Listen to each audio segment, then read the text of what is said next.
Fiscal Court. I'm David Vogel, Judge Executive. Happy to have you here today for this special meeting. We only have a few items on the agenda, and on a special meeting, the agenda doesn't change once it's posted 24 hours in advance.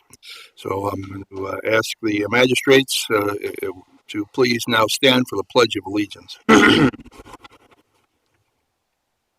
Allegiance to the flag of the United States of America and to the republic for which it stands, one nation under God, indivisible, with liberty and justice for all.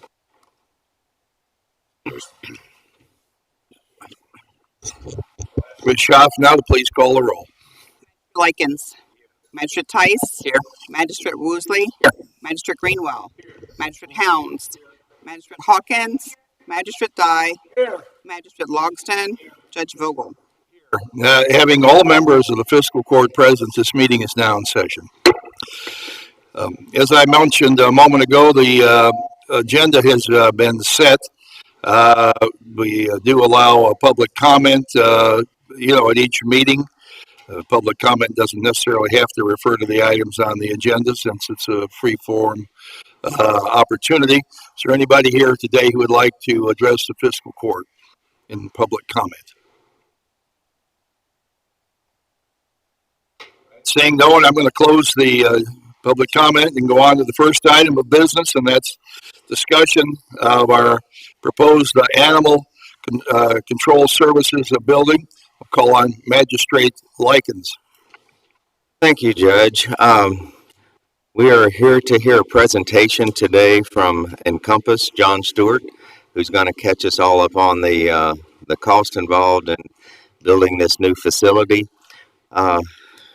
Mr. Stewart and I have chewed each other up and spit each other out, I think, on this because we have wrestled it down to the a cost that I think we'll have to live with. And I would like to call on John Stewart now to give his presentation. John Stewart, President and owner of Encompass Develop, Design, and Construct. And also the person hired to be the construction manager for this project. We're under contract as your construction manager. I think that you should have received a presentation, and I was just going to walk you through that slide deck and then respond to any questions that you have. The first slide that's the rendering of the facility, that has not changed throughout the process. The only thing that we are considering is there's a blue parapet piece up there. We're considering lowering that as we get in to save some money. But that can't happen until after we award the contract to the responsible bidder for that pre-engineered metal building piece. Next is the site plan. Yes.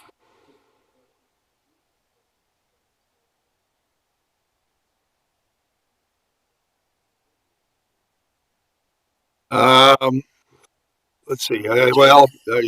He's got a pretty big. You have something there we can put on the screen. See here. We'll try to make that happen.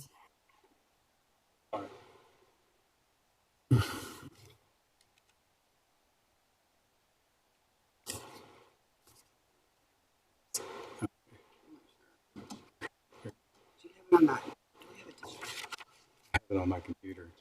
I could plug in. There it is. All right.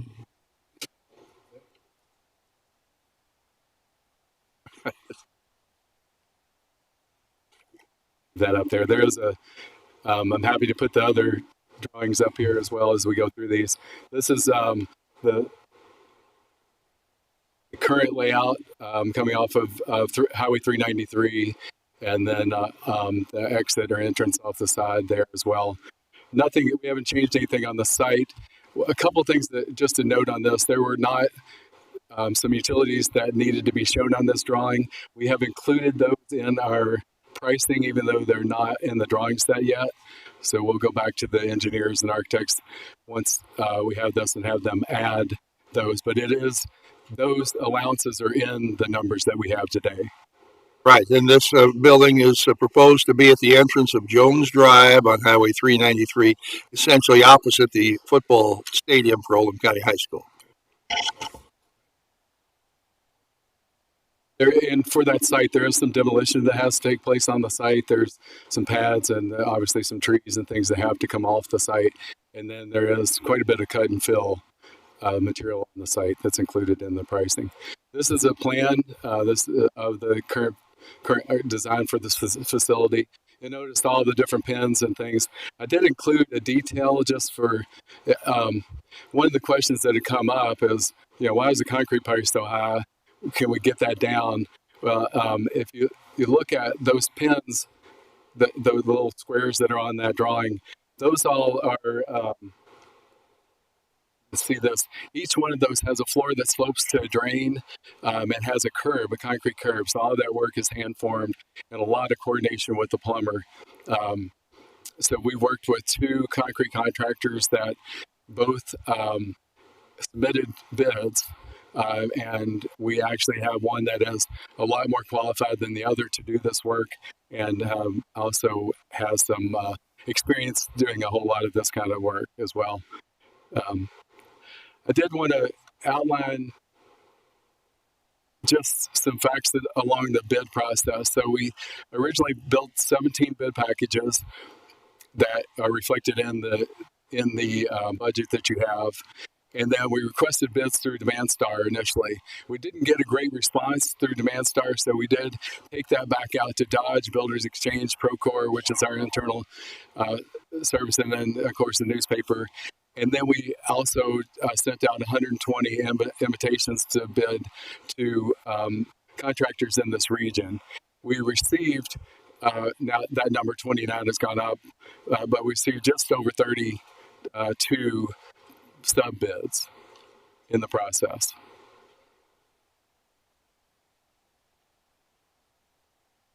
So the next sheet shows you where we are on the budget. These are, you can see each line item, what the numbers are there. I'm happy to answer questions on any of these. I know them really well at this point after the few months, and then with Magistrate Likens and the committee as well going through these.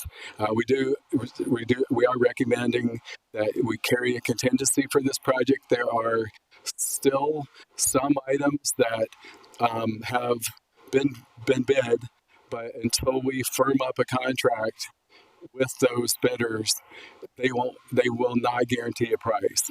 So as part of today's climate, we're finding that we do work all over the United States and Canada and Aruba and Jamaica. And it doesn't matter where we are, whether it's coming on a boat, there's still some volatility in that. So we're just recommending that we approve this with a contingency, a 5% contingency, based on what we see in the market today. And it's your money. We can't spend it without your approval. I mean, again, but we think you ought to carry that at this point based on where we are. Then the next page is the total project budget. Again, we're doing the construction, and in that was FF&E, which is furniture, fixtures, and equipment. Encompass is handling the equipment that goes down there, that's fixed equipment. So there's an equipment package. It's basically a book of all the different equipment. Lots of books. So it's a book that was put together with all the different equipment that's required for the shelter. We've gone over, what is the equipment we can move over and transfer, what is the equipment that it needs to be new. It's about a $300,000 package that a consultant put together the specifications for, and then we priced as well. So in that $410,000, the rest of that is some of the other needs that will be purchased directly, not through Encompass. And then soft costs are things like architectural fees and civil engineering and those fees that we included this so you know the whole project cost, but the Encompass is not handling those things. You've already paid for some of this work. And we tried to anticipate some questions. So that's what this last slide is, are there potential cost savings? What could we do? We've sat down with uh, Magistrate Likens and some of the committee members and gone through and asked these questions. We've gone back to our subcontractors that have been bidders and asked questions, where can we save money? We went back to our little bidder on the plumbing and where can we save money, and he found an ad that we ended up having to put in there, unfortunately, but on the rest of them, we've had some small changes. We do have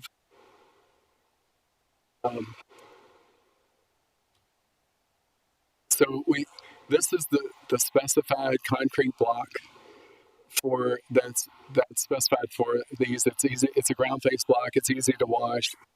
This was a compromise originally from the original, but this is still a good product. The mason has offered a savings to go to this concrete block, and you can see the difference in the sheen. We'll have to coat this with something, and then there'll be long-term maintenance on it as a wash down. But it's $57,000 savings over the years. Recoating this, I think the payback on this one is probably not worth the $57,000. But again, it's your money. So there is that $57,000 deduct is not included in this. If we want to take it, we can. But I just wanted to show you the difference and the things that we've been looking at. Where are the potential savings?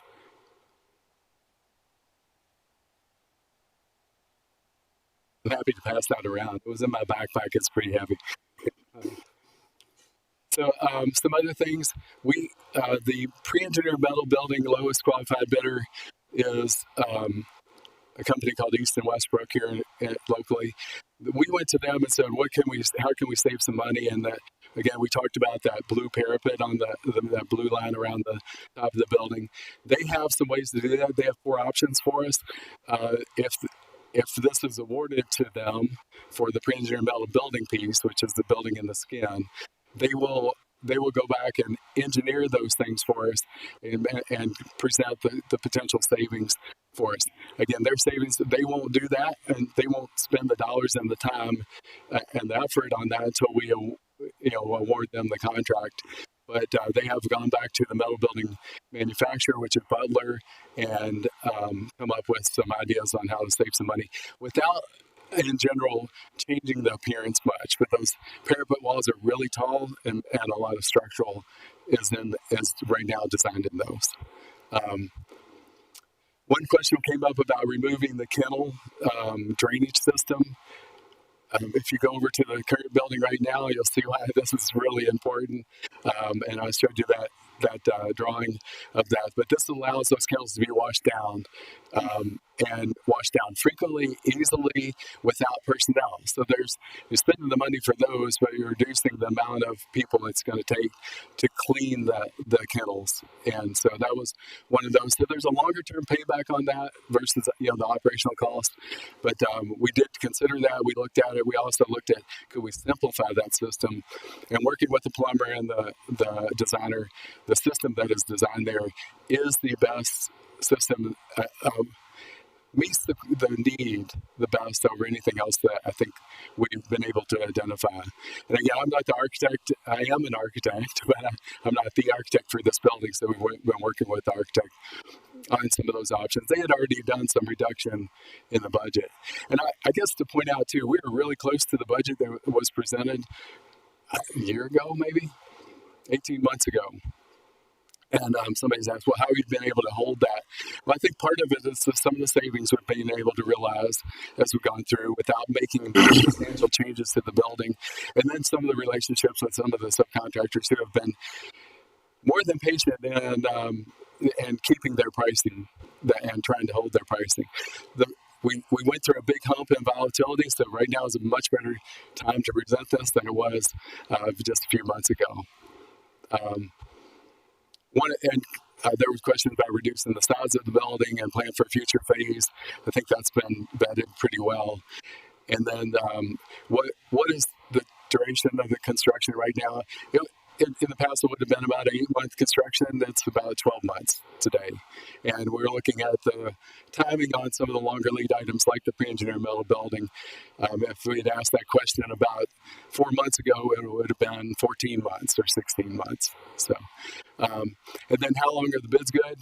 That changes every day. Right now, we've got everybody that we've been talking to on this. These are their numbers today.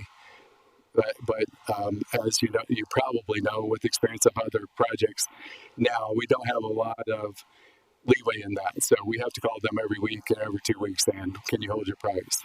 So The contract, then the price would be. it'll be locked. Yeah.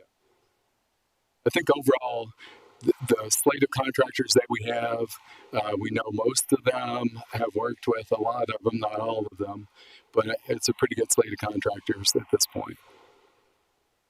All right, Magistrate Likens, does the committee have a recommendation? Yes, sir. I just wanted to say a few things. As you can see, this is loud.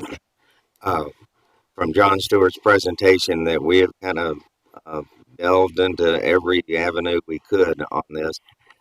It's unfortunate that costs are like they are today. They are what they are. It is what it is. But I just wanted to let the rest of the court know that our total was $5,042,000, and we have a contingency of $252,000 that's included in this budget that we might or might not spend, but we have it in there as a contingency. It's normal in construction projects. So I would like to make a motion that we accept all of the bids that have been made for this project with a total cost of all in of $6.12 million. 6.120617. All right, is there a second? Second. Discussion? Mr. Woosley. Mr. Stewart, there is about 235 feet of road frontage along 393, starting at Jones, coming back to Bullies, Protect. When they redesign 393, where does 393 come at in front of that building?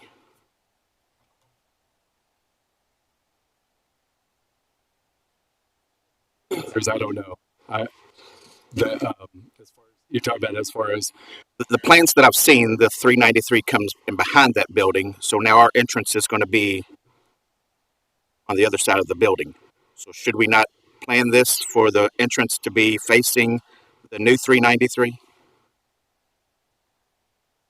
I would say, depending on the timing, yeah, we're probably going to need access from 393 before that, but there's a pretty good drop off in the back of that. And I think that's something, that's a great point. And yeah, I'd just go back. We won't know exactly where the 393, let's say bypass or new road is going to go until it's actually built. It's been on the drawing boards for about 10 years. It does cut behind the existing animal control.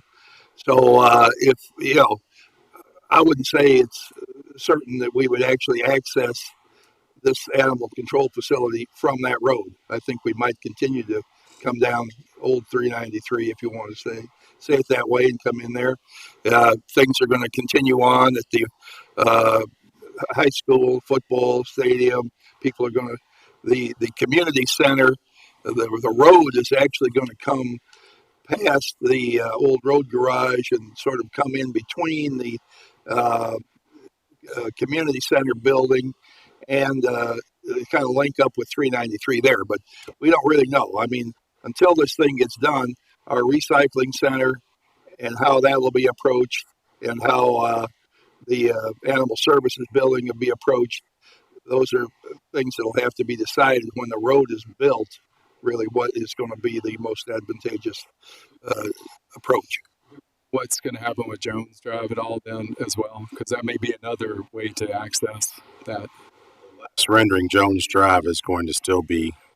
Drive will still be there. The road is going to go on the northwest side of the maintenance building there. eclipse the old salt dome. And there are some old growth trees along that property, especially behind the existing animal control building. Are we looking at saving as many of those as possible?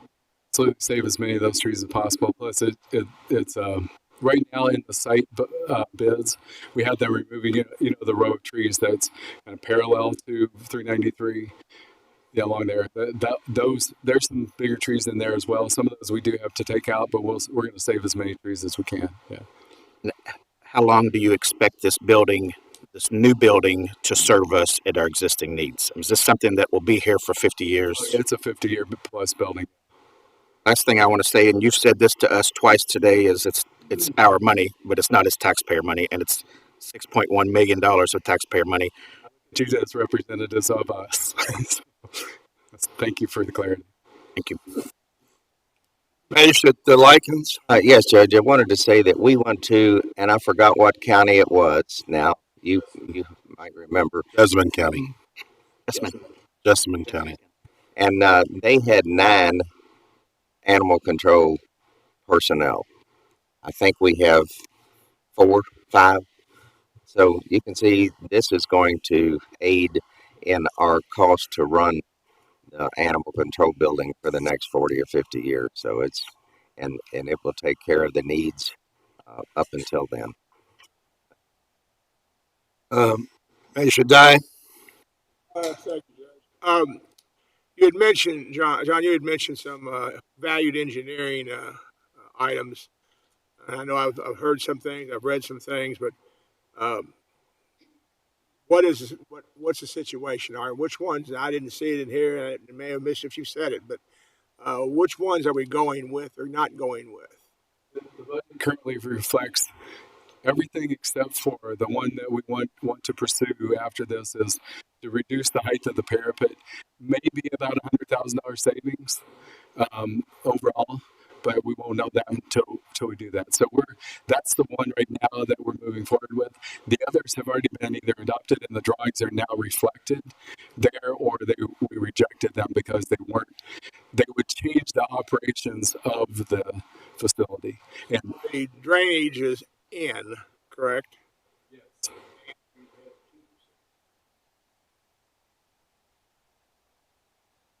Not require additional coating and additional maintenance. That's not in, correct? That is in the numbers as well. This is what was in the base number, which is that ground face block that is a really moisture resistant block. So What was the savings of going with the $7,000 if we go with the other one, and then so that's the masonry savings. But then we have to go back and coat that with the coating, and you'll have to do that at least every 5 years, probably every 2 years. And so over the payback on that, our recommendation is to stay what we have in the budget, which is this, compared to the payback of recoating that block. sure that value engineering, the word value is a bad word to use there. Yeah. As long as we're getting the no nonsense stuff there versus the other stuff for $57,000 when you're talking about. To be sure that we're not seeing something here and then when it gets built, well, I thought it was going to be something else. So we're going with the original thing.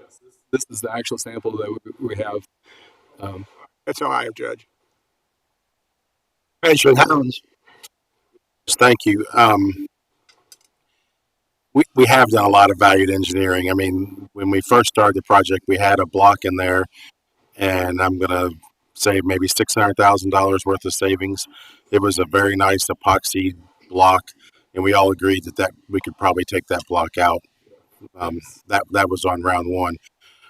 I do want to give credit where credit's due on a couple of things, and one of them is to the director, Polly Helton. When we first started this project, Polly gave us a design that was very similar to what we have. Once it got to the architect, they architected, whatever term you want to use, spun it up. But there were extra bathrooms in there that the architect put in. Polly said no. There was an additional conference room that was put in there. Polly said no. There was additional offices in there. Polly said no. So I guess my point is that we took um, the architect's design, which was very nice, and the director came in and said, I don't need all this. This is what I need. I need this number of kennels. I need them to be able to be washed out with as few personnel as possible. She asked for a sally port, which is a place to back a vehicle in or pull a vehicle in, unload a dog. On a day like today, that would be huge because it's raining. But they don't have that today. Well, they have it, but it's now a storage facility for dog food. We don't have a ability for that. So while there is some upgrades, quite a few upgrades to our current building, um, they are necessary upgrades to continue on the course. And I think that the magistrates, if you've been down there today, might be a good day to go. And I mean that facetiously because there's water probably inside the building that's not supposed to be inside the building. The condition of the kennels, it's it's deplorable. I mean, even if for an animal, it's deplorable. So the goal and objective we're trying to do, and that's one of the things I believe Magistrate Woosley asked about the longevity of the building. We talked about that in the committee. We've talked to that with Mr. Stewart. We talked about that with the architect, Kevin. And we made sure that we tried to put the materials, and I'm asking for you to agree or disagree.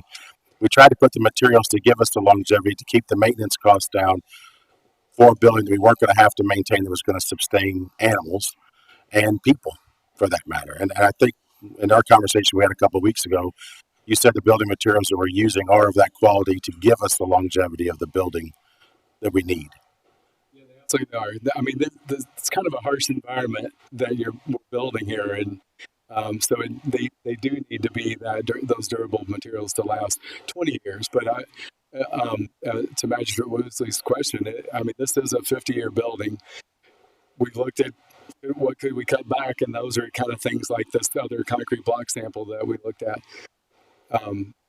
We could cut back on those, but then, I mean, if you look at the payback down the road, it's not there. Thank you. Magistrate Tice. My question is, this is the construction, the materials and everything for it. To get the design, the architectural design and to get to this point, have we spent money, and if so, how much money have we spent in architectural fees or all that sort of stuff that may not show up on this? Everything is on this. I went ahead and included the money that you already spent in this. Architectural fees and charges. They're in that next page, the soft cost. There's a bunch of line items in that I didn't include. That is covered in the soft cost. Yes. It is covered in the soft cost, yes. And is our additional property in the soft cost as well? Property costs are not in this. Are not in that budget. 50, I think. 50. 50,000, if memory serves. 53. 53,000. Didn't we buy some land on the side too? That's what we're talking about. Not a big deal. Magistrate Greenwell.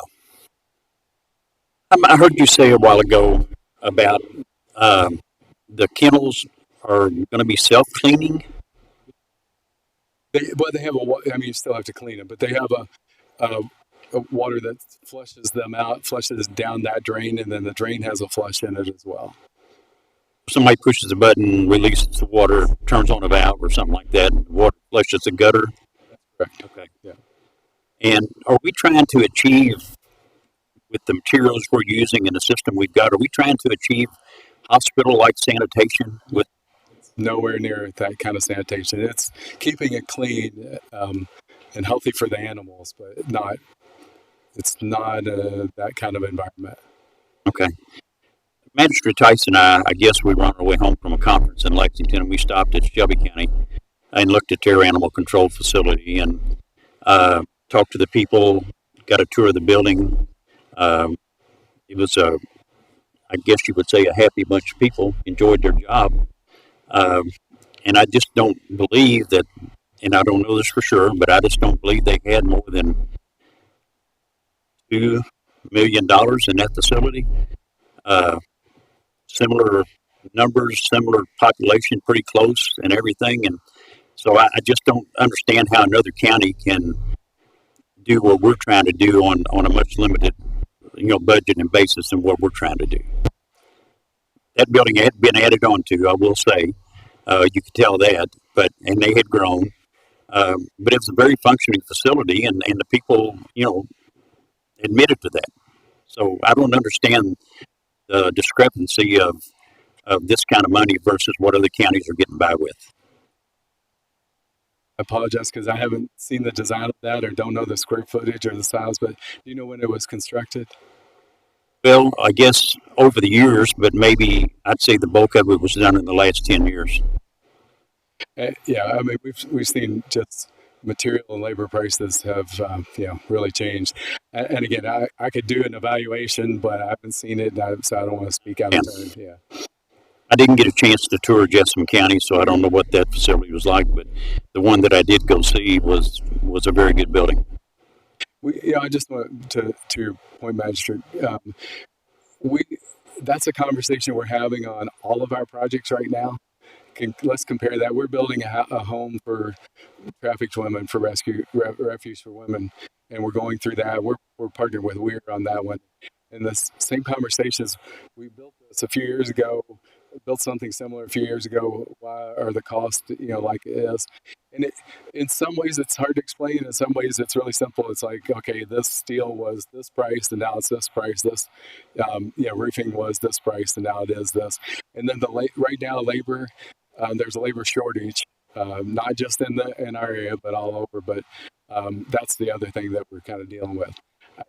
Again, not comparing the design or it's a little bit about the market right now that we're facing. Magistrate Hawkins.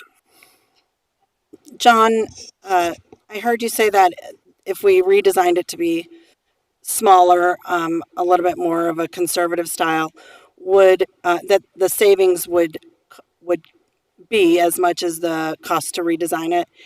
And I was in a meeting, and I believe that somebody had said that the cost to redesign would be about $150,000. Do you think that a redesign of something of a smaller scale would not save more than $150,000? We need to quantify what that, how much smaller and what are we taking out. So if we're taking out office space or something like that, that's less expensive than taking out the kennels. So if we said, let's take out half of the kennels, then it would be more valuable than that. So per square foot, we have to look at what it is.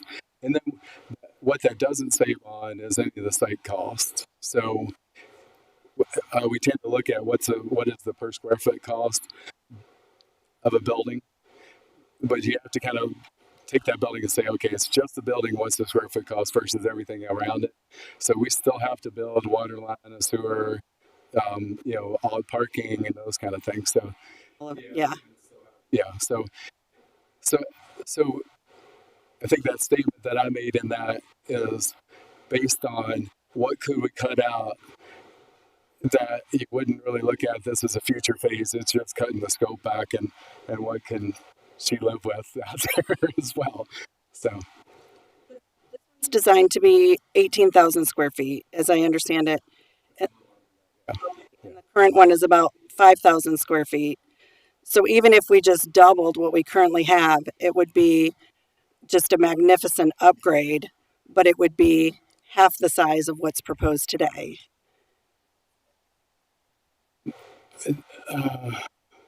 Because we ran into that issue because when we were dealing with the architect, and John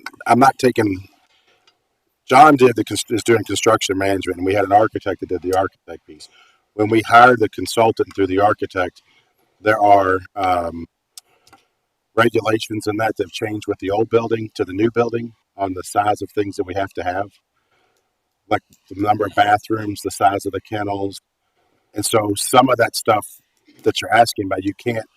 We had the conversation. Can we just double the size of what we have square footage and still get the same thing? And you can't.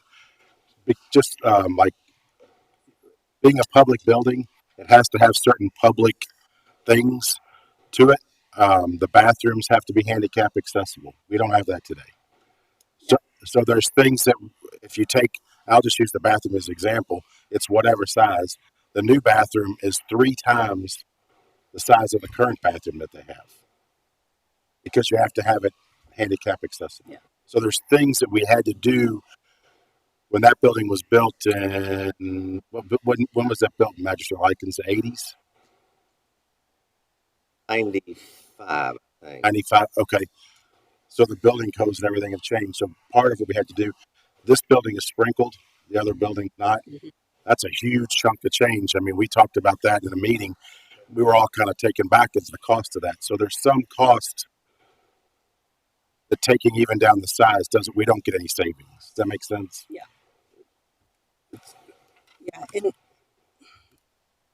And I'm looking at this kind of in a simple form. Why am I struggling with the 6.1, right? And I am struggling with that. And I have to think it's a magnificent structure. And it is. It's a magnificent structure for controlling feral cats, runaway dogs, stray dogs. And then I look at what's going on just in the world with our economy and inflation, and that cost feels like we're tone deaf to what's going on around us, that we would spend $6.1 million for, like I said, feral cats, stray dogs, runaway dogs, when we have all this other things going on around us that are impacting humans. And that's a reality of what's going on. So it feels a little tone deaf to me. So I'm struggling with the cost. It's beautiful, and the outside is beautiful, and it would be an asset to the county. It's just the cost is what I'm struggling with. Magistrate Dye. To put this in a sort of a perspective, when I first came to court 12 years ago, it was myself and Magistrate Greenwell and Magistrate Sparks. We were tasked with the job of looking at the jail, the old jail, and deciding, what we're going to do with it, because the old jail had numerous structural problems, water problems. It was just, it was a result of a lack of maintenance and probably overbooking the prisoners. But I'm not sure about that. But I know it was in bad condition. Some of the magistrates and some of the people in the public went and looked at the jail. I had one guy that absolutely wasn't going to build a new jail. That I said, just go look at it and then tell me I'm wrong. And he did, and he called me back and said, I'm behind you 100%. And what we found out, and I don't know if the judge remembers all of these things, but I'm sure Steve will probably remember most of them. When we were looking at the facility we had, and then we started, talking to the architect, and he was the person who built jails. He wasn't somebody that just came out of the sky and said, well, yeah, I can build that jail. Well, it's like saying I can build a garage. Well, one of our rules was we had to get somebody that had experience, and we went and looked at jails, took some field trips, and, we educated ourselves the best that we could. Probably, maybe I don't know if 3 jails was enough or 33 would have been enough. But we got a feel of what we were looking for. We just didn't take everybody's word for just because they said it. My point being is we found out, and it didn't shock any of us, but the rules of engagement of housing a prisoner from when we built the facility that's gone and the one we have now had manifested itself exponentially. So your costs jumped up. And I mean, it was, the one thing I remember that you could have this by the level of security. You had to say, okay, here's the windows they can see out of their cell. So they had to be up close to the ceiling, and they were only allowed to be so wide. I think number like 4 inches. Can't be 4.5. Got to be 4 inches. Can't be 3.5. It's got to be 4 inches. Or if you don't do that, then the level of capacity of the type of prisoner you can put in there was lowered. Well, that's not what we wanted. So we went through things like that were, to me, were, I guess, people in the prisoner retention business thought was very important. I didn't quite see but I'm not supposed to. I'm not in that business. But there's a lot of things in this building. Um, you know, you could call it fluff. You could call it what it's like. But the thing that I struggle with the price too. But I'm going to have to compare it with our thinking, not necessarily the facility. We have. We've since I've been here, we've done the road department, we've done the jail, we've done a lot of things for buildings that are multi-year, long after everybody here is gone, and some of you guys. So this is for the future. I don't think courts want to go through this every 8 or 9 years. Do you, Judge? Sure. I mean, let the court that's 5 courts away say, man, them people back in the 22, they were idiots. That's okay. I'll accept that. I'm not going to be worried because I'm not going to hear it. But the price is high. We probably could not be building it at the worst time, John. A few months ago would have been even worse. So. It would have been worse. So, how much is too much? How much is not enough? I don't think anybody in this room has that answer. But it is money that we have, and we're going to pay cash for this, correct? We're not bonding. We're not going to put a debt on your children or your children's children. If we have the money to do it, so it's either let's correct the problem. I mean, I think that I can't speak for the dogs and the cats, but I know the employees that work down there deserve a better workplace. I got to say on it. I don't see any other hands, so I'll try to add my 2 cents worth. I support this project. I believe that everything we have done probably for the last 25 years here, that it seemed like it was too expensive when it was done. After it was implemented, things went along, people became accustomed to it. I hesitate to think that if we'd had to make a decision about building the room we're sitting in right now, who'd want to cut that back? I believe when it was built, there were votes against it. People didn't want to spend it. We're sitting here taking it all for granted. We do have the resources to build this facility and the next one we're going to talk about. We're here today talking about a statutory obligation with animal resources, and we don't know exactly what can happen in the future. More people are going to move to our county. There are going to be more animals to take care of. People have a strong interest and concern for their pets, animals. I happened to see in a public or government newspaper the other day where one particular county has set up a program where when handicapped people who live alone with an animal are forced to go into a hospital or some kind of treatment facility for a period of time, the county government accepts and takes care of those animals. If you live alone and have to leave your animal, have no one, that's a problem. There are some of our fellow public officials in another place thought it was a good idea to make that service available. I don't know if we want to do that here or not. Who knows? But things are going to develop. Sure, the price seems high in relation to money that we have in our own billfold, maybe. But on the other hand, we all know everything has escalated recently, and it's the cost of everything is up. So we've had professional advice on what to do here. I think we need to take our professional advice and not back away from it and try to second guess it. We do, as I say, we do have the facilities, the resources to pay for this. It's not like we're going to borrow any money. With the Head Trust and the Samuel Peyton Head Trust, or Peyton Samuel Head Trust, has agreed to donate $100,000 over the balance of this year and next year to help offset the cost of equipment to be put in the facility. I did ask Polly to go visit the Shelby County facility, and I don't want to, her report to me was that it was a nice facility, but it's really a pole barn and some other things that were built there. So it's hard to compare everything with one county to another in decisions that are made or the time frame, the things that are built in, who contributed, who helped, what we don't know all of the details. The only thing we know for certain is what we're dealing with right here today, and maybe we don't even know that entirely for certain. We're going to try to squeeze it down. So both items on the agenda today are things that the public should know that we have, I think, as a county government, attempted to squeeze all of the value out of it we could before we move forward. But we're at the point where we have to move forward, and we want to be and think of ourselves as a first class county.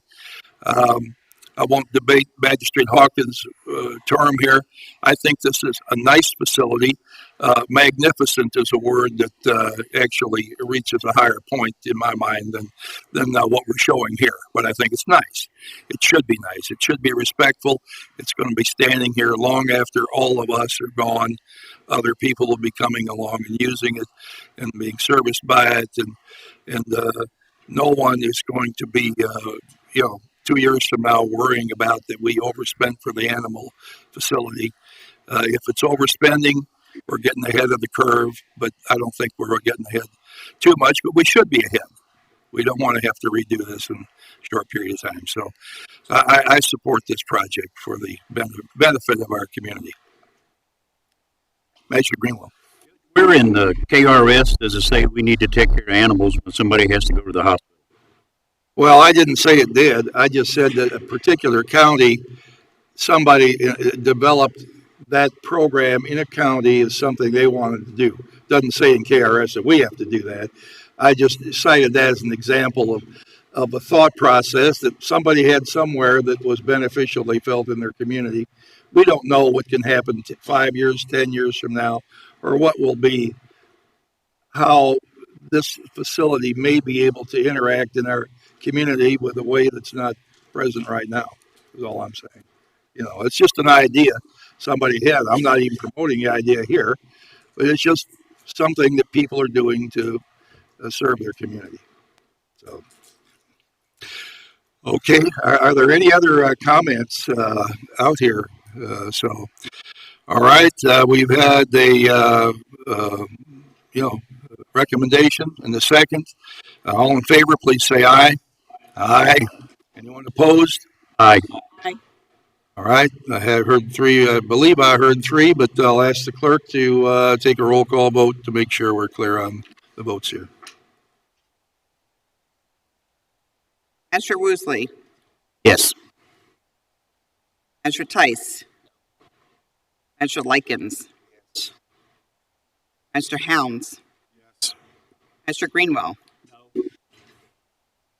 Magistrate Dye, Magistrate Hawkins, Magistrate Logston, Judge Vogel. Yes. Motion passes 6-3. Thank you. All right, the next item on today's, John, thank you for your presentation. And how soon can we begin? Get started as soon as I leave here. Today? Okay, thank you. All right, thank you. That's quick. Next item on the agenda has to do with our pool renovation, and I'll call on Magistrate Tice for that. I will say at the beginning here that I had a conversation this morning with someone, pretty rugged conversation actually, someone who was disappointed in the fact that our pool had reached the point where it is. And I had gotten mixed up on my dates. I didn't realize that we were closed last summer until I stopped and thought about the fact we had the YMCA program. I said, no, we were open last year. Well, it was actually the year before that. Bashir closed the pool late winter, early spring the prior year because of COVID. Then we opened up the next year. Then we closed the next year because we had problems and we dealt with the YMCA. So a lot of things have happened there, and I think it's a endemic of what I just mentioned earlier. We have, over the years, have attempted to fix that to the best of our ability. Could we have jumped in sooner? Possibly, but the alarm in my mind never went high enough where somebody said, you got to do that right now. We just went along and fixed it. So I had a conversation on the phone with somebody this morning, pretty rugged conversation, but um, let's see what we can do here now. It's the same thing. We've gotten as much mileage out of this circumstance as we possibly can, so let's try to improve it. Yes. And it was this year that the pool was closed. And at one point, we had hoped through our process that we'd be able to get it open by next year. And in the cost savings, which was a substantial amount of money, that's not going to happen in today's proposal. I briefly went over some of these figures and the outlines of this that all the magistrates had at the last court meeting, which was on Tuesday. So unless there's questions on that, everybody's got the information. They can look at it. This is another project that has come out to be higher than what we had anticipated or what we had hoped that it would be or were told that we could be. But as the economy's changed, it's changed prices. After we got the price, we went back in as a committee and got back with our architect, Charlie Snyder, with Brentstead and Carroll. And he's here today to field any questions that may come up. We met with him, talked to him first, met with him personally, and said, what can we do to get this thing back in line? We had a couple of items that we had added to it. Our original thoughts that we could make some slight improvements, hopefully not to add any cost, thinking that we'd still be within the amount of money that we had gotten approved to talk to the court about originally. And then they came in at big numbers. So Charlie went out to our low bidder and discussed some of those items. There was about 10 items. And we came back and met as a committee with him and talked about how that would change the price and how many dollars. And our number one concern is to get the pool back without sacrificing any without sacrificing any quality what we were going to be putting in the ground. He assured us that we were in good shape on that. So our final number comes in at $3,792,000, and when you figure the cost of the architect's fee, that is about a savings from what the quote was, right at $1 million. So at that point, the number that we're looking for today is approval to go forward with building our pool. We have a rendering we can put up so we can show people. Now that was out on Tuesdays, but are you talking about the quotes? Are you talking about this? I've got this if you need it. Yes. No. Okay. We put a description or illustration of the animal services building on the screen. Do we have one for the pool that we can do as well? I don't. Good question. I understand your question now. Large format, 24 by 36 of the existing where we are with the value engineering. But I also have one plan on the iPad. I don't know how well it'll show on the. Show up out there. Tina will try to do this. The pool has not changed at all. So you'll be, if you know what the pool is today, that's what it's going to be. Sure. So, Great, Tice, you're in the middle of saying the price. hear that, please. In the middle of saying the price. Could you go ahead and finish saying the price?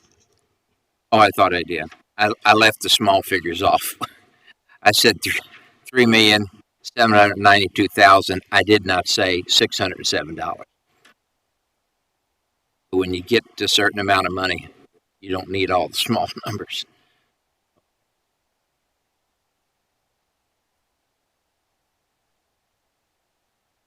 The plan that we went out to bid with, there are some of the value engineering items that we took off of this plan.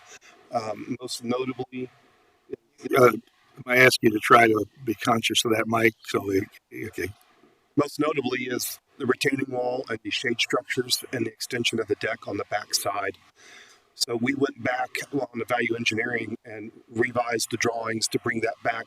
So the deck that is being replaced and what is proposed today is exactly what is out there today. So we didn't expand or change, with the exception of the deck area on the would be the south side of the lap pools. We did expand that area out. There was a strip of grass that was there that was a little Fence. inside the fence and a little bit of a maintenance issue. So it was better off that it's going to be paved and it would be more useful. So that we left that area inside in the project.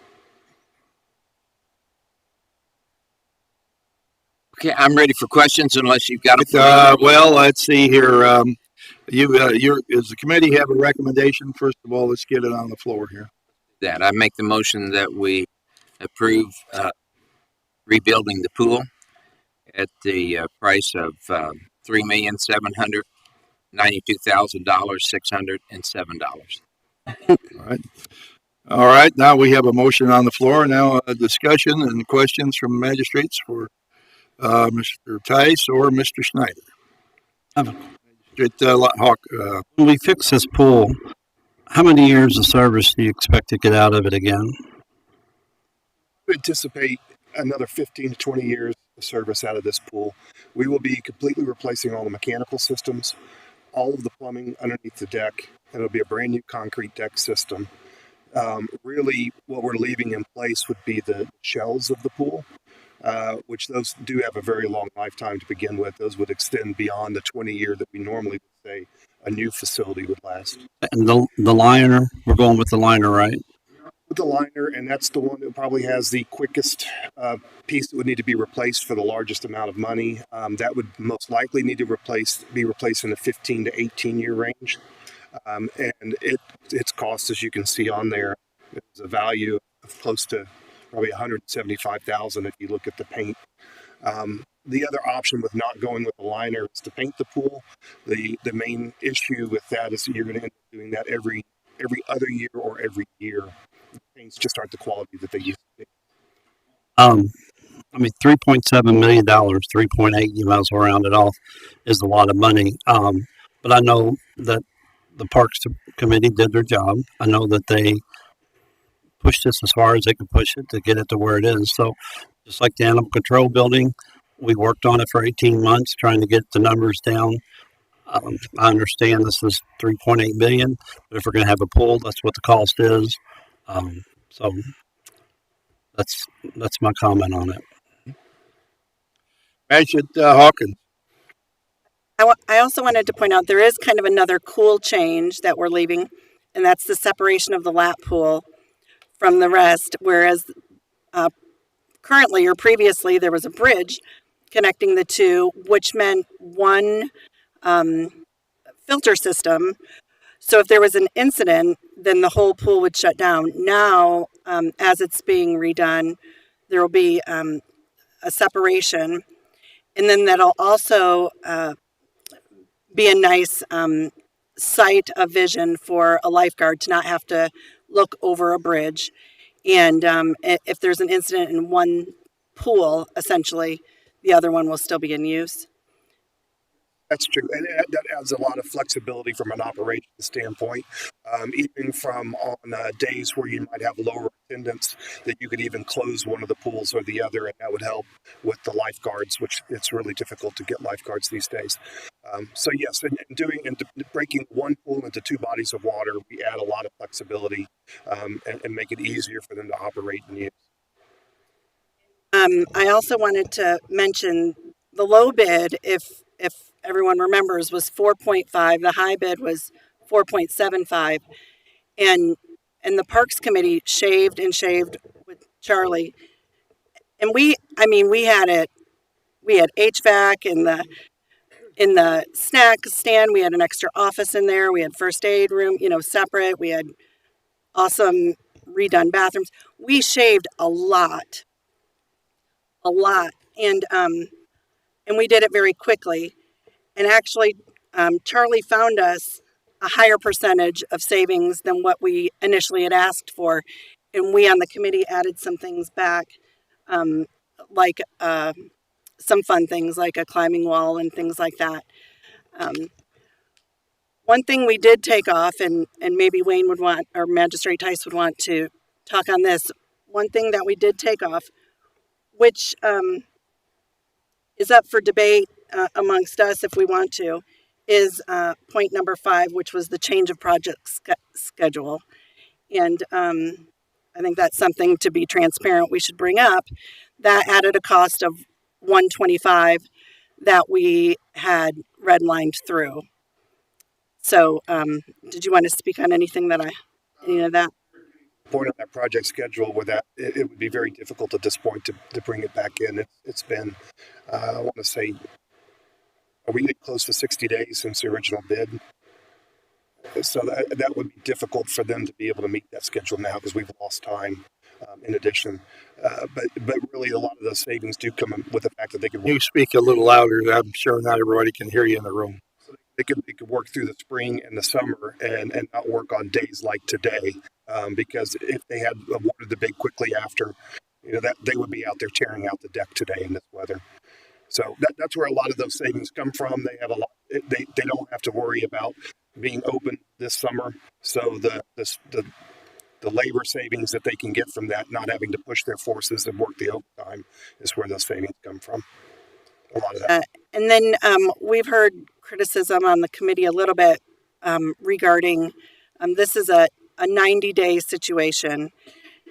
Comparing that with other situations like indoor-outdoor pool or something for a little bit more competitive only.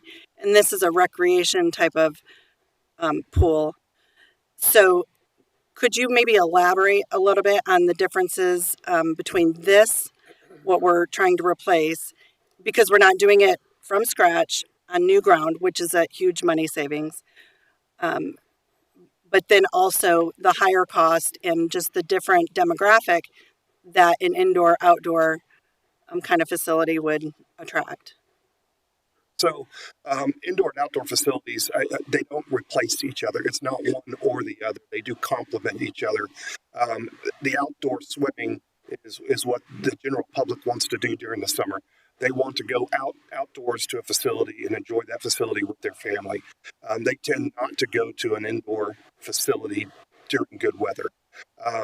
Whereas the indoor facility, yes, it can operate year-round, and those are more well-suited for the exercise classes, the swim lessons, the swim teams, and all those other programmed activities that go on.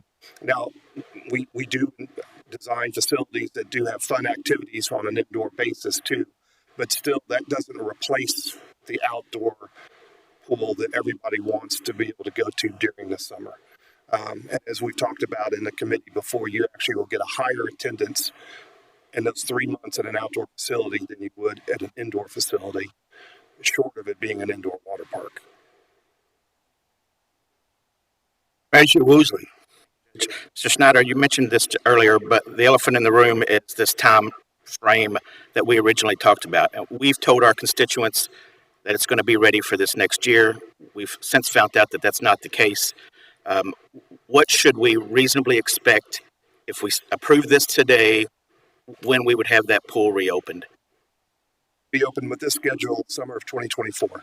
So it'd be turned back over to the county in May of 2024. So we're going to be down at least one more year. Correct. The next question is, the changes that you're making now, will that help us in the future not get to a point where we're at now, where we've ignored maintenance or we've pushed off maintenance until we had to close it? Are we putting in equipment? Are we putting in something that would keep us from having to shut it down again for maintenance in the future? Long-term shutdown in the future. That's a good question. So there's nothing substantially that we've changed about the design from before. It is designed from an operational standpoint a little bit better, from a programming standpoint. But the equipment in place, the filters, the pumps, the chemical controllers, although they are 2 generations better, they still have that same lifespan. So you still have to have the maintenance every year done on the pool. you would have to have a pumps replaced in 5 to 8 years, filter maintenance done in 10 years. We talked about the liner maintenance being in 15 years. So there's still, just like with any other facility, pools are a little bit harsher on themselves than most buildings, but there's still maintenance that has to be done through the years. I would recommend having a service company come out and help you open up the pool every year. And that really helps for them to identify failure points and to be able to report back that, this pump looks like it might make it through the season, but you probably have to put it on your maintenance for next year to get replaced. Magistrate Tice.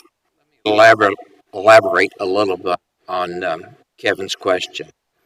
I've been on the pool committee for at least 10 years, back when Kevin Eldridge, myself, and I can't remember who the third member we were with the pool. Our questions as we go into the season, at the end of the season, has been to our parks director at that point, what kind of shape we're in. The pool, in at least 10 years, has never been neglected. We had things that we're told we need to fix in the tune of anywhere from $30,000 to $50,000 in 1 year, not over the cumulative, but in 1 year. We didn't stop on any of that. We spent those monies as we were told. We, and neither myself nor the other committee members are pool people, but we were told that we had a good maintenance guy who knew what he was doing, was giving us good advice. We accepted that. And as we went forward, we tried to stay current on that. So I don't want to paint a picture that any court turned their heads to it. We tried to get and thinking we were doing that. It wasn't until just, I would say last fall, we were probably talking about the winter or the fall of 21, that we went into a situation where this pool is not fixable. And as soon as we heard that, then that's when our committee went to work immediately. It says now we have to start to address that. So we've wasted no time in doing that, and we've never wasted any money trying to keep that pool in a good shape. When we got and put out our bids and got architects firm, which this group, Brent Stoddard and Carroll, is specialist in pools, we're very comfortable with them, and we still are. But in going forward, hopefully we'll approve the pool today, but in going forward, then when we have it inspected, we'll have it done by somebody that's pro. And we won't, and the person who was doing the maintenance up through those 10 years is not doing it now. So we've made every effort to make sure we did what was right. But for one reason or another, it didn't come back to us that we needed the pool up until this past year. And then we reacted as quickly as I think we can. But in going forward, we have to, and I'm repeating myself, I know that, we have to make sure that we've got the right people inspecting our pool to go forward. And one of the questions we asked, there's a lot of things that we as a committee discussed. Are you doing these, rehabbing and remodeling and doing all this work on older pools? It's done all the time.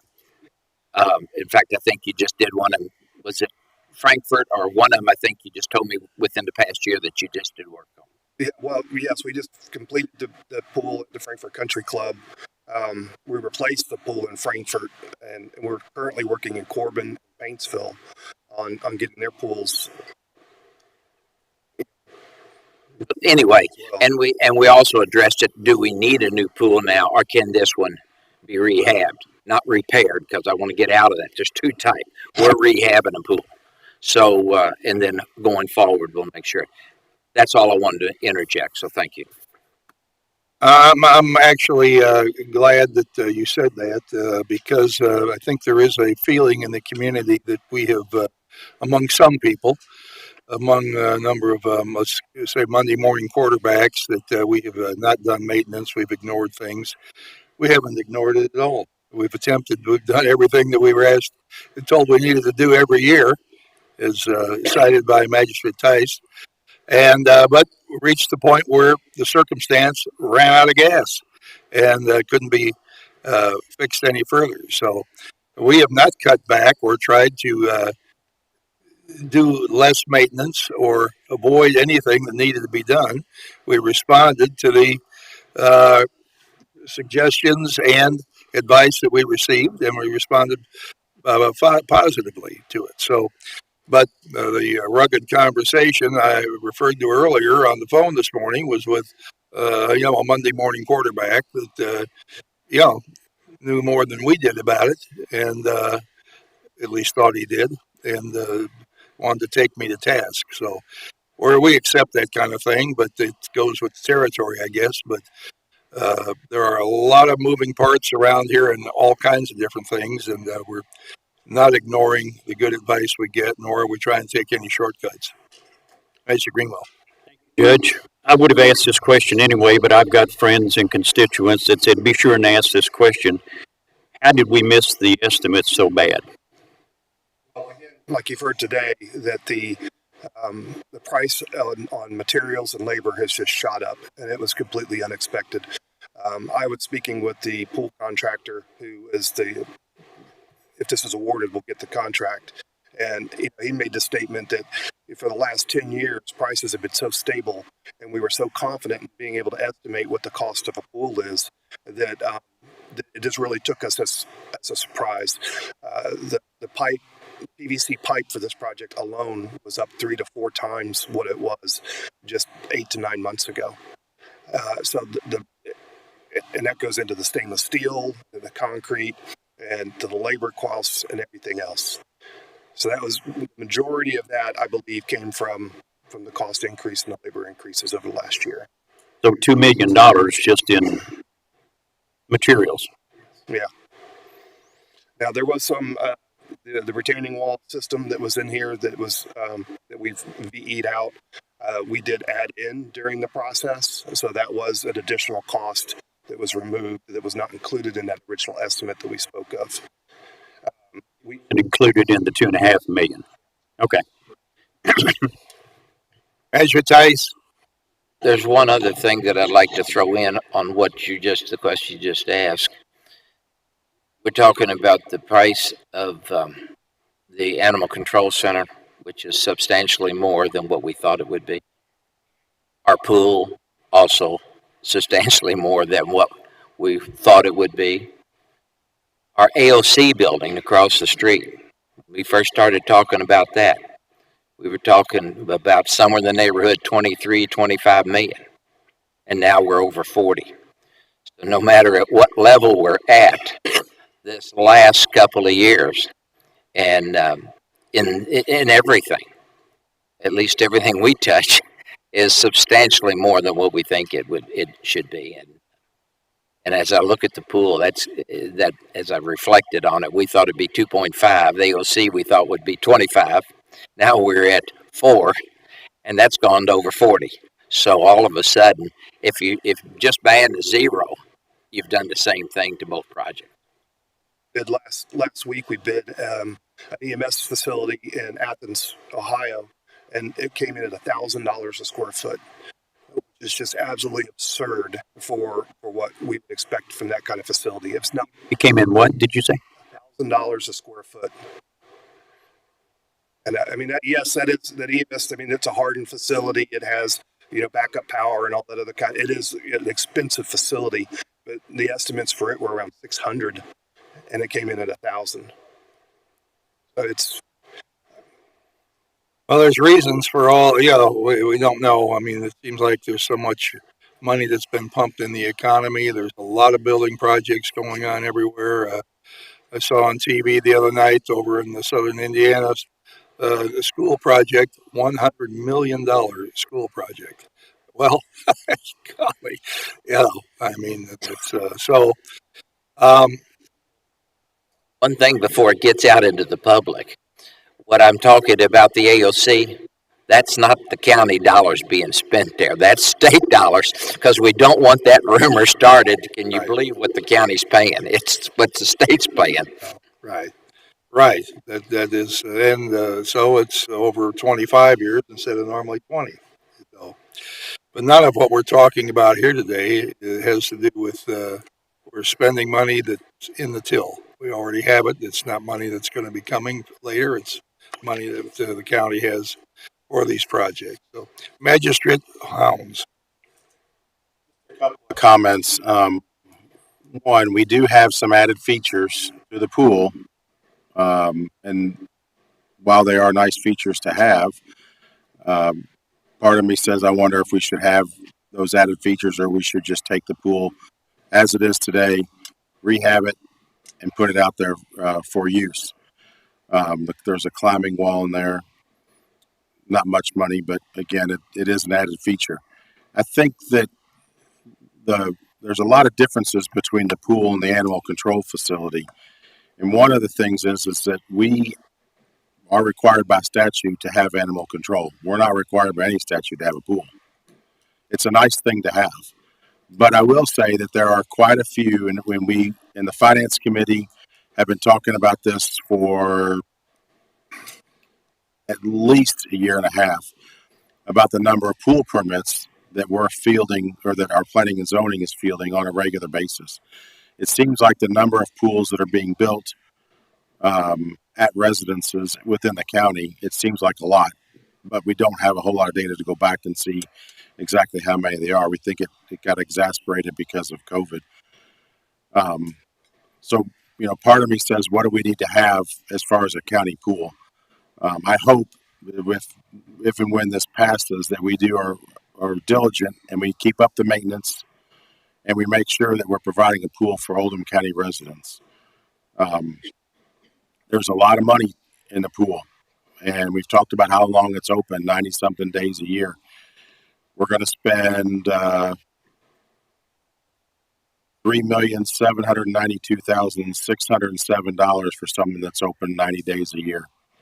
We spent $6 million. We're going to spend $6 million on animal control. It's open 24 hours a day, 365 days a year. Big difference. I can tell you, animal control comes out 10, 11 o'clock at night and picks up dogs or cats or whatever else because of a fire situation or death in the family or whatever the case may be. We don't open up the pool at midnight to let people come in and swim. So it's a drastically different project. Thank you. Man should die. Thank you, Judge. I have a question for the gentleman. I didn't catch your name, and Charlie Schneider. I knew it was right. I just drawing a blank here. You get old like me, you do that from time to time. I'm looking at the at this list of items 1 through 11, and literally 3/4 of them are remove, remove, remove, remove. I mean, this is a pretty big demo job at the start, isn't it? Remove the retaining wall, remove the decking, remove the shade structures. Yes, I'm sorry. This is work that we're not adding these back in. So this is being. I understand. These prices are these are prices to remove this. Oh. Okay. And then you get down, I think there's maybe 2 lines you talk about actually the as Mr. Measure Tice says, the renovation portion of the pool. Okay. Well, you had mentioned down here at the bottom the liner versus painting. And then you said that I would agree with you that you should put the liner in, not painting. Painting can be it can be problematic from the get-go. But $170,000, but you said it would last, what, 30 years? Liner will last about 15 to 18 years before it needs to be replaced. 18 years. So the $170,000 liner now is going to be twice that in 20 years, right? Predict, but you could probably say that's going to be close to inflation, which is something we haven't heard in a while, 4%. So I have my biggest concern is, and I told some of the other people here on court, I'll look at this project and I'll look at it like I'm walking through the desert and I find a bone and I say, man, this could be part of a Tyrannosaurus Rex. Maybe there's a whole skeleton down there and I can dig it up, take it to a museum and sell it.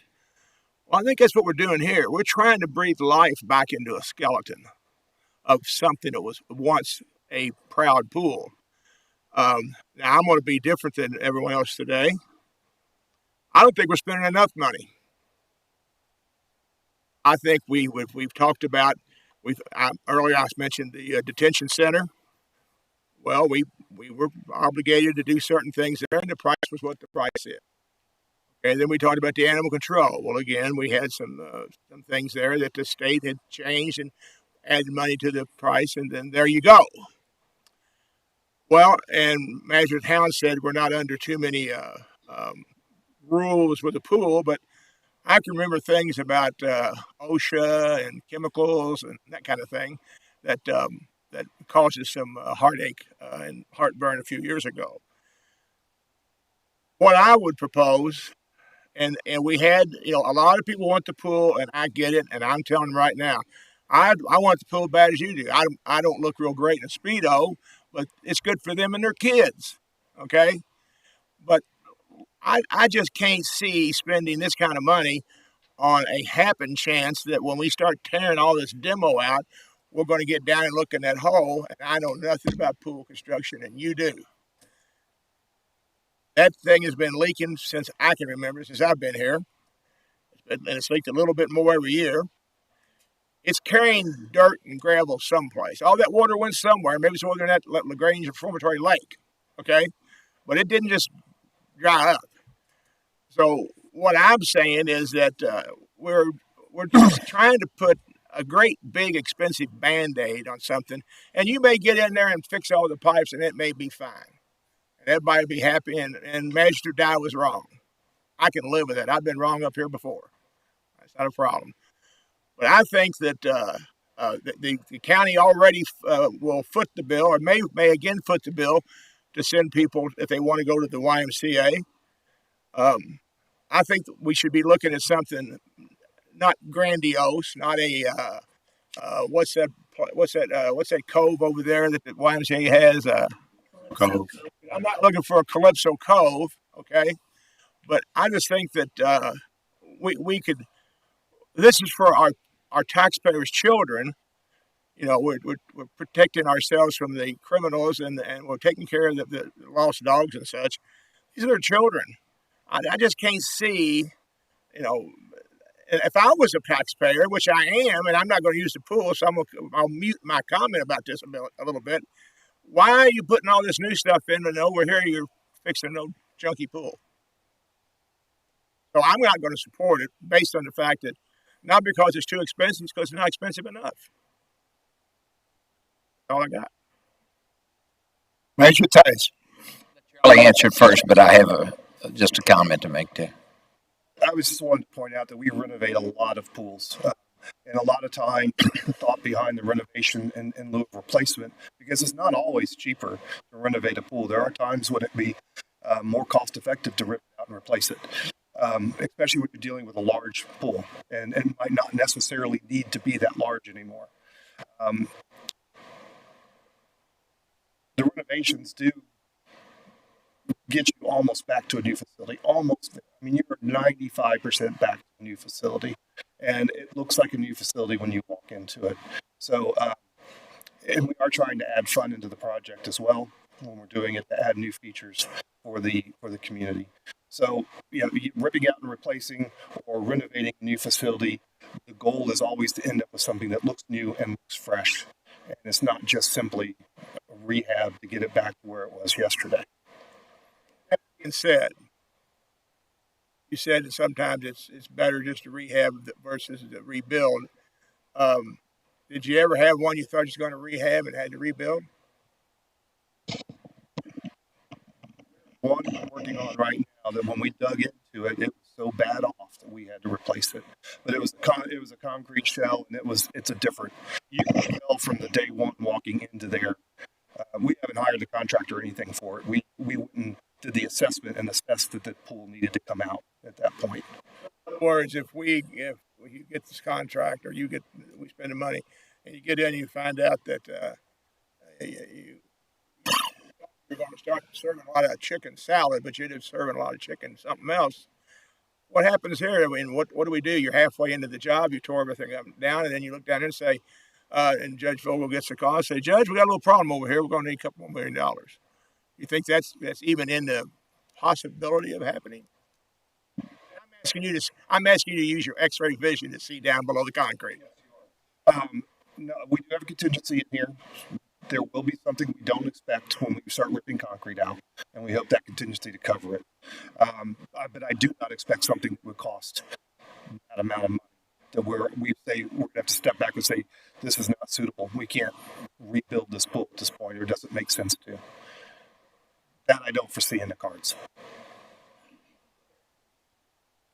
Commissioner Tice, did you have a comment? And what he said, you can't tell exactly, but they've already had, and I'll call expert people, they've already had their experts out here looking at our facility. I mean, that's not something that they just saw what it was and then did the designing and said that's what it's going to be. They've had people out here on site looking at it, making those determinations as best they can. And so that has been done to a certain degree. Moved any concrete? Huh? We haven't dug up any concrete. So, We're waiting for the approval today. But the X-ray vision piece is that's the piece of the puzzle. You don't know what's underneath the concrete until you take the concrete out. But I guess what I understand from the conversation we had weeks ago, that basically everything from the pool wall to the first seam in the concrete is going to come out. Seam in the concrete. We're taking all the concrete out. Seam in the concrete. The deck will be completely removed. All the piping will be completely removed and replaced. So you're basically excavating around all the pools and replacing that with the pipe and the gravel to come back in. So, I mean, from that standpoint, it's brand new all the way out. We're stopping at the buildings. The buildings are staying as is, but everything on that pool deck and underneath it will be brand new. Thank you. One more comment. Manager Tice, I take your point about that you've had all the professional people out there. Well, I'm still going to go back to the same point. That we don't buy used cars for our police department. We don't put used air conditioners on top of the building. We don't buy rehab stuff. We buy brand new. And I'm just saying here that I just think that I think this is a problem. It's going to be a real problem. I don't think doing what they're going to do is going to make this problem go away. That's just my final say on this. Okay. Okay. All right. Okay, but I'm going with professional. When I take my car in, I go with the guy who knows what he's doing. And we've hired the company that know what they're doing, and we discussed renovating or totally replacement. And we thought for the life expectancy that they've had experience with and what they've done, that this was the best part. This is the best way for the county to handle it. And we went through that with that. Extraordinary long time to find it. Since we're going down this road, and I'm curious with Bob, what would the new cost of that pool be if you replace that pool now? Bob wants to go with the Cadillac. I'm going with the Toyota. I'm joking here. What would a new pool cost exactly like that today versus repairing? Pencil. Might be a hard question based on 20 million? Is it 30 million? I mean, what's the number? It would be in the range of $7 to $10 million, I would say, to replace that facility today. Yep. right. Okay, like kind of. Yeah, that's been discussed and explored in committee quite a bit. And that's what we ended up coming to a conclusion with, is that renovation in this case for Oldham County is going to be better than destroying the whole thing that we have there and replacing it. Okay, I think we pretty well aired this out. Are there any other comments here? We've got a motion on the floor. In a second, Tina Shaw, will you please call the roll? This is for redoing the pool at 3.7 million, roughly 3.792. 607. Pardon? 607. $3,792,607. Okay. We can get through the rest of that to $607. Won't be that much. Yeah. Go ahead. Magistrate Logston. Magistrate Helms. Magistrate Greenwell. Magistrate Woosley. Yes.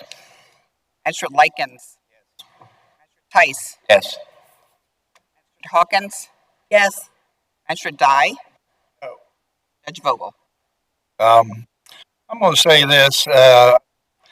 My vote is yes. I want to go. I want to go forward. I'm sympathetic with Magistrate Dye's point of view. I agree with you. I don't think we've gone far enough.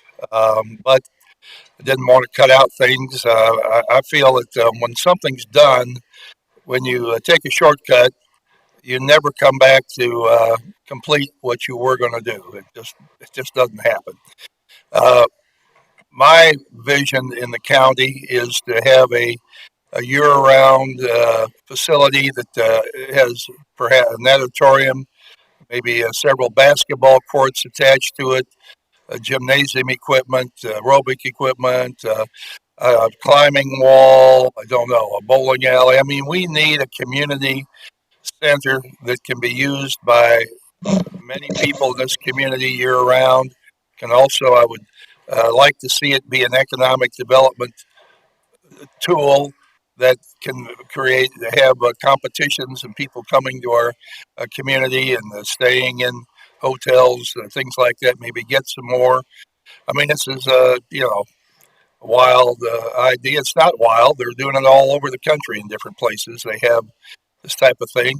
You got to step up. It's probably a $25 million idea, but nevertheless, I really think. Okay, I agree with Charlie. He says we need it outdoor, but they're not competitive. I was visited one indoor facility last week. There were 70 people in the pool, about 7:30 that night. A lot of people playing volleyball. Had probably 40 people sitting there watching the volleyball. It was being played. People were coming and going the entire time. My wife and I were there. There was a lot of activity there. And granted, the location was in a community with a central city versus our community has some demographic issues where we're spread all over the county and people would have to travel further to get to one place or another. But I think it could be done. The complaint I hear most often is that we need more things for our young people to do. And I'd like to have us be able to accomplish it. It's a big ticket item and take a lot of discussion, but I think this is part of it. I'd like to have seen us put the decking on, more decking on, have more people to sit there. I thought maybe we could add an auditorium to the Wendell Park, the backside of the gym, backside of the pool. That idea fizzled for whatever reason. But we really need to step up and do something more sometime. But in the short run today, I'll vote yes. I think the motion passes 8-1. Thank you. The next item on the agenda has to do with the record service fee resolution, and that would be Magistrate Hounds, I believe. Yes, sir. Judge, the court remembers at the last meeting we had on Tuesday, wasn't that long ago, hopefully everybody remembers, we passed the record ordinance. And as we have done usual and customary, we do not put the fees in the ordinance. We put them in resolution so they can be easierly changed. That's not the right term. They can be more easily changed. Thank you. I was struggling with the words there. The fees that are proposed is a hookup fee of $110, mileage of $4.25 per mile, hourly rate for extended work $115 per hour, storage fee $40 per day, and off hours pickup of $50 a day. These fees were discussed with the local service providers that we have currently and agreed upon that they are fair fees for services rendered. So I'd like to approve the resolution 0112 0822, a resolution of the County of Oldham, Kentucky authorizing the towing fees as related to wrecker services. For a second. Any discussion on these fees? Magistrate Logston. Yes, Chris. Where do these fees come from? Or the way I figured it's going to be $267.50 just to tow a car 10 miles. So I don't know. Are we Necessarily, you're going to $110 an hour, 100 hookup fees $110, and then you have just 10 miles is $42.50. So you're not figuring it correctly. Their hookup fee, if the car is in the roadway to where the tow company just has to back up, hook up to it, and take off, you're going to pay the 110. You're going to have 4.25 per mile, and the storage fee. To be honest about it, talking to most of them, they don't have much of a storage fee because if the car is totaled, then the insurance company usually picks it up the same day or the day after. So there's not a storage fee.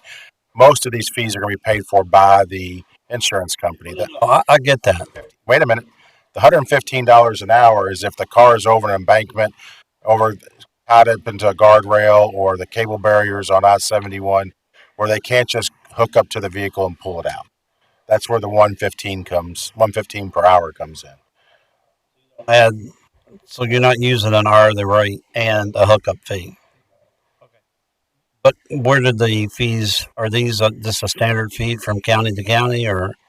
No such thing as a standard fee, I've learned on this. So the amount, if you look at if you take the amount that we were charging with the original agreement that is 2009 or 10, if you were to juice them up every year by say 3%, the hookup fee should be considerably more than that. But in talking with the wrecker services, they feel this is a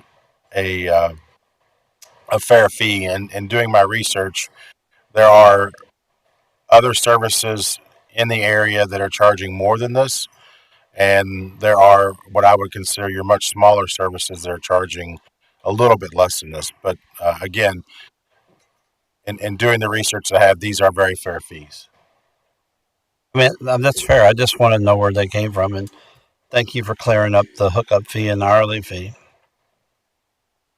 They should die.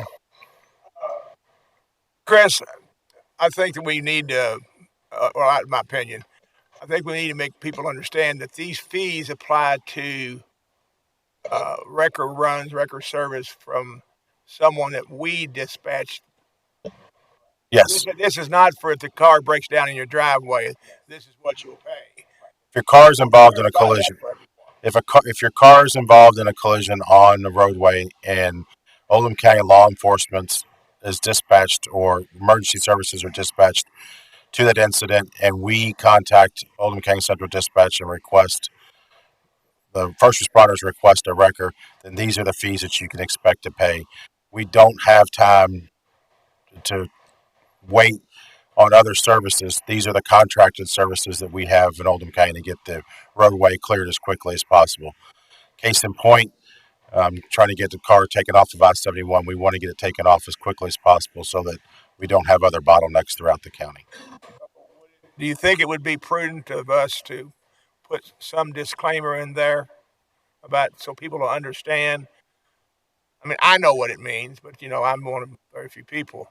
I mean, it goes back to related to the wrecker services. It talks about the ordinance. It says, if you read it, Oldham County adopts the towing fees as listed permitted by ordinance KOC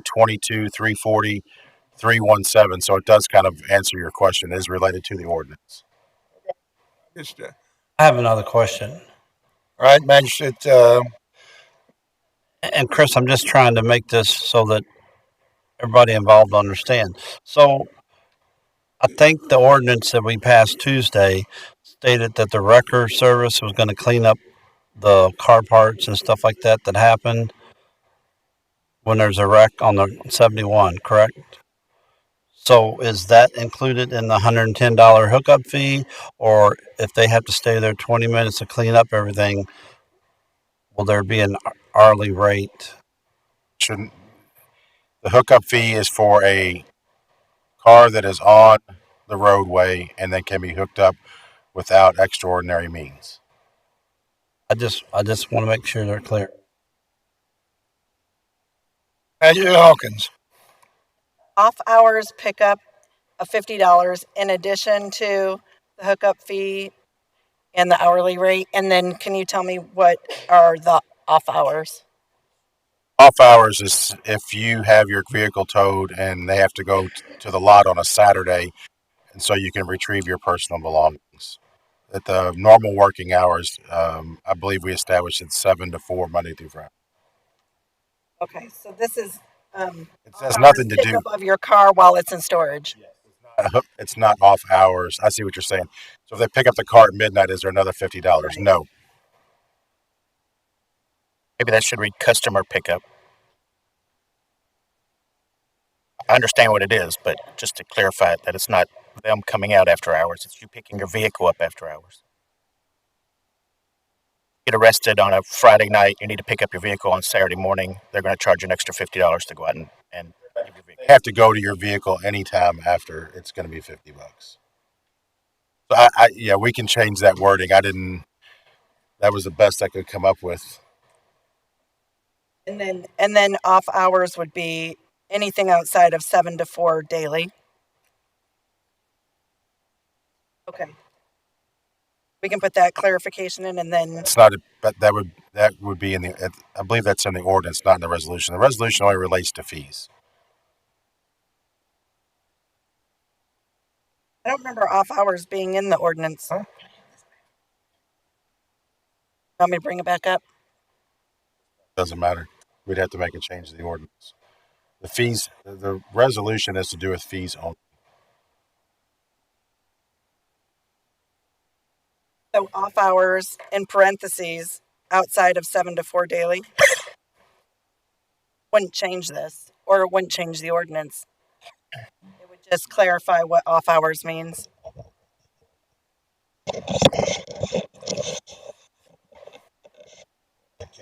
What about outside regular business hours?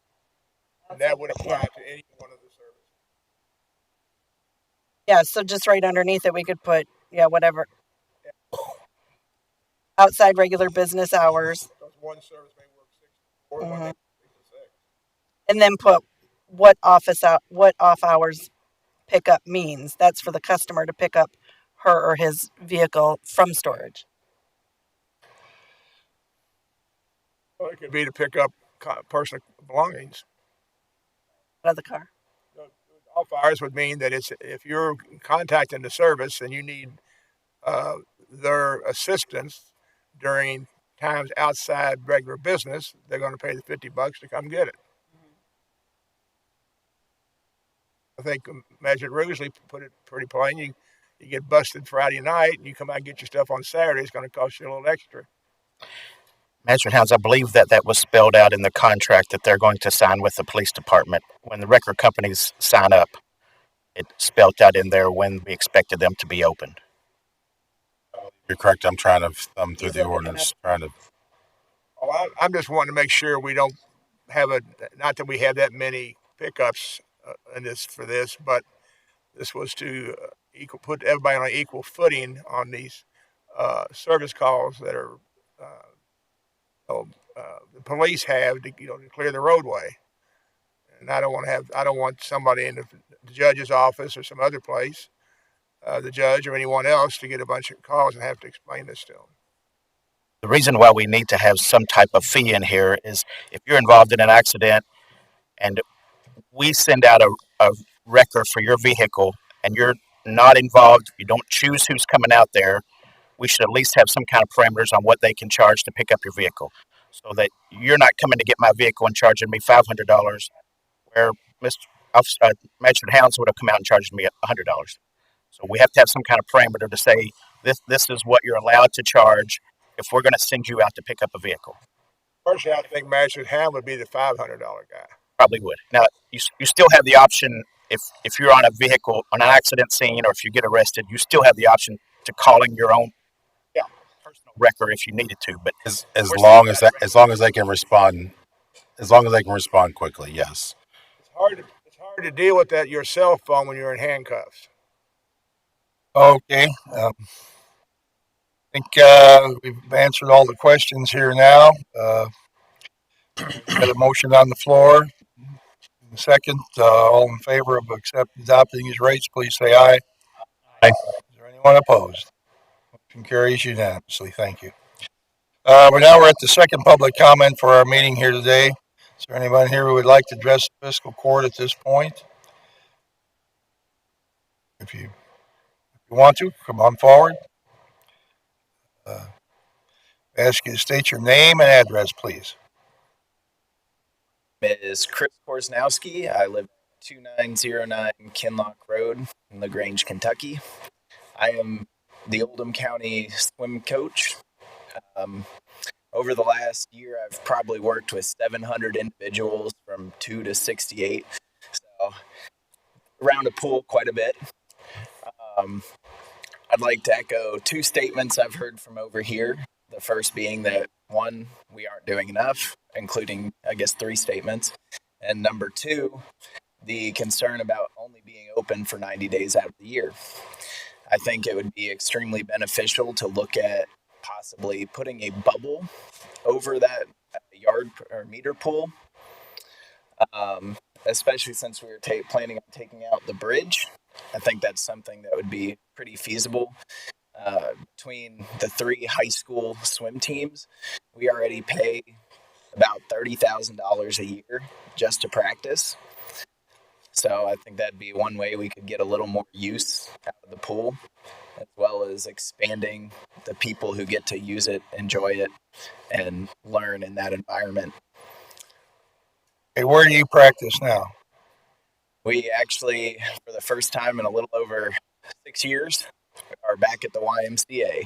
So we're the first high school team to have practiced in the county in that time. All right. So, right. The bubble is that, I guess that's something we could put over our, lap lanes there. Is that what you're saying for the winter, or how does it stay warm and so forth? So yes, so it's something that could be accomplished. We would definitely have to put a heater on the pool, and we would also have to figure out what to do about restrooms, because currently the bathhouse has to be winterized. It's not a year-round building, so that would have to be addressed as well. Right. Well, I do know there are families that swim, teams that swim, and it's a. And I've heard, we have to practice at 5:30 in the morning at Blairwood, or, there's just a lot of travel involved in trying to operate these teams. That is, onerous for the families involved to try to get them there, or they're coming home at 9:30 at night to start their homework or something like that. So I appreciate what you're saying. I hope we can do more in the future. And I think if you want to get it done, you got to organize the people who are involved and communicate that information to the decision makers in front of you here. Something? Yes. When you said 30,000 a year in rent, is that just OCHS or is that for all three of the high schools? For all three. Okay. And where did you practice before the Y? Blairwood. Use the same kind of feature. They got the big lap pool open all summer, and then they put a bubble on it. And I mean, there's 500-600 kids a night that come through. Really? Right. How many meter? What, Charlie? Our lap pool is how many meters again? It's an 8-lane, 25-meter pool. Question. When the kids go to the YMCA to swim, do the parents pay or does the school pay for them to swim there? The school pays for it out of the team fees. Well, of the fees that the kids pay to swim then? Okay, thank you. Do you travel for competitive purposes as a team, go anywhere? You just play, challenge schools in the immediate area, or do you go beyond? So we're actually in a region for Woodford County. That's our region. So we'll travel up there for some meets, but generally we're right around here, Shelbyville, U of L, maybe E-Town. Okay. Thank you. Appreciate your comments. All right. Let's keep in touch with these two guys over here. They may have some questions about. I don't know how much they know about competitive meets and all that. I know nothing. And I'm sure you know everything, and I'm happy with that. Thank you guys for your time today. All right. Thank you for speaking up. Anyone else who would like to address the fiscal court? As you state your name and address, please. Hi, Marcia. Out there, 3612 New Moody Lane, Lagrange. I am here for the animal shelter. I would like to, sorry, to say thank you. The animals they are not just stray. They are there because of our own fault, and they deserve better. We are not superior than animals. We are just different, and we have the ability to help them instead of just let them be. I would like to ask for a new education material so the community take care better our animals instead of, there are situations that we need, like you said, like moments in our lives that we have difficulty, the animal need a place to be. And there are moments that they are there because it's an irresponsibility of the ownership. So I appreciate for the new kennel, new shelter. And the second one I put for the pool, I just was doing a little calculation. How long you gonna 3,700,000 for how long? How many years? 30 years? Is the pool will last 30 years? Is that 15 years. 15? 15 on the line.